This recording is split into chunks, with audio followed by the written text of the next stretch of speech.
कायम करणे, तळोदा नगर परिषद हद्दीतील दैनंदिन गटारी व खर्डी नदी परिसर स्वच्छतेसाठी पोकलॅन व जेसीबी यंत्रणे प्रतिसाद भाडेतत्व उपलब्ध करून घेणे कामे विचार विनिमय करणे, खालील कामांचे विकास कामांची मंजुरी मिळण्याबाबत नगर उत्थान महाअभियानांतर्गत मंजुरी तळोदा नगर परिषद हद्दीतील रस्ते विकास प्रकल्पातील विविध रस्ते व गटारी यांची कामे करणे, या कामाची मुदत वाढवून मिळण्याबाबत अर्जावर विचार विनिमय करणे, श्रीमती पाडवी पटेल, शीतल लक्ष्मण इतर 10 नगरसेवक यांच्या तक्रारी अर्जावर विचार विनिमय करणे, सीओ साहेबांचं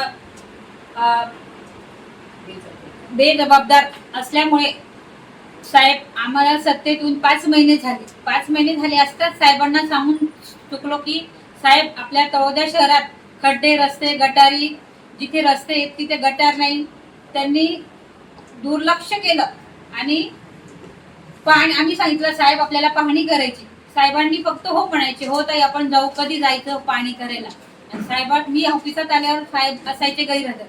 साहेबांना माहिती होतं की हा सगळा गालबोट माझ्याकडे येईल असं म्हणून साहेबांनी दुर्लक्ष करत 5 महिने काढून घेतले.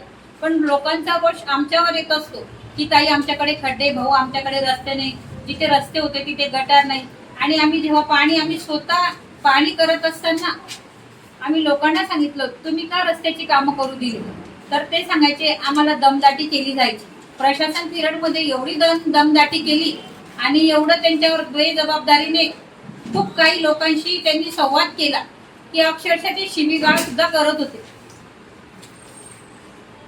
त्यामुळे लोक सांगायचे आपण 2 पाऊल मागे व्हायचं, यांना काय करायचं करू द्यायचं. पण आज आपल्या तळोदा शहराचा विकास न होता आपल्या तळोदा शहरात अगदी रस्त्यांना खड्डे, गटारी, अक्षरशः रस्त्यावर पाणी वाहतं.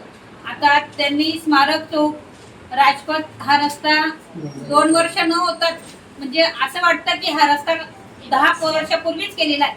त्यांना रस्त्यांना खड्डे, तडे, गटारीचं व्यवस्थित सोप नाही, रस्त्यावर पाणी.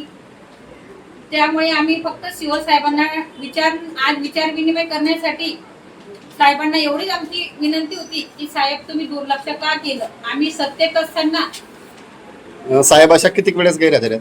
साहेब म्हणजे महिन्यात त्यांचं 8 ते 10 दिवस गैरहजर असतात.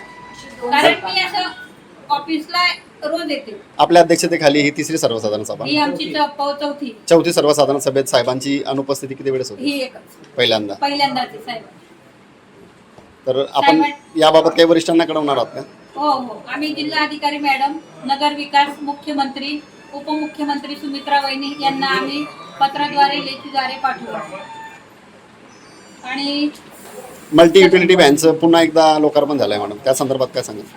आम्ही नगरपालिकेत खूप वर्षांनी म्हणजे आमच्या बघण्यात येतं की पहिल्यांदा शासनाची गाडी आली नगरपालिकेत गाडी आली असताना मी साहेबांना सांगितलं साहेब आपल्याला लोकार्पण सोहळा करायचंय. आमदार साहेब आणि आपले सगळे नगरसेवक बीजेपीचे, शिवसेनेचे आणि राष्ट्रवादीचे आणि आपले तळोदा मतदारसंघाचे आमदार आणि आपले सगळे कर्मचारी आणि सीओ साहेब या तुम्ही आपण सगळे मिळून नगरपालिकेत लोकार्पण सोहळा करू. कारण शासनाची गाडी पहिल्यांदाच आली खूप वर्षांनी. कारण ती गाडी का आली, कारण छोट्या गल्लीत किंवा अगदी झटपट ऍक्सिडेंट झाला तर तिथे पटकन म्हणजे त्याच्यामध्ये पूर्ण साहित्य, ऍक्सिडेंट झाल्यावर पेशंटला उचलून नेणं एक म्हणजे तिथे अर्धा तास लागेल, ती गाडी 10 मिनिटात नेईल हॉस्पिटलला. तर साहेबांनी सांगितलं हो मॅडम आपण करू असं. म्हणजे साहेबांनी आमच्याकडे दुर्लक्ष केलं आणि आमदार साहेबांनी बी केलं उद्घाटन, आम्हाला आनंद आहे. पण सीओ साहेबांनी आमदार साहेबांची दिशाभूल केली की साहेब ही गाडीचं उद्घाटन आपण नगरपालिकेत करू, नगराध्यक्ष मॅडमांना बोलू, सभापतींना बोलू. ही त्यांची दिशाभूल करून त्यांनी तिथे सांगितलं साहेब तुमच्या हाताने उद्घाटन केलं. साहेबांनी बी उद्घाटन केलं तर आम्हाला आनंद आहे, कारण ते आपले आमदार आहेत तळोदा शहादा मतदारसंघाचे. तर त्यात आमचं दुमत काही नाही.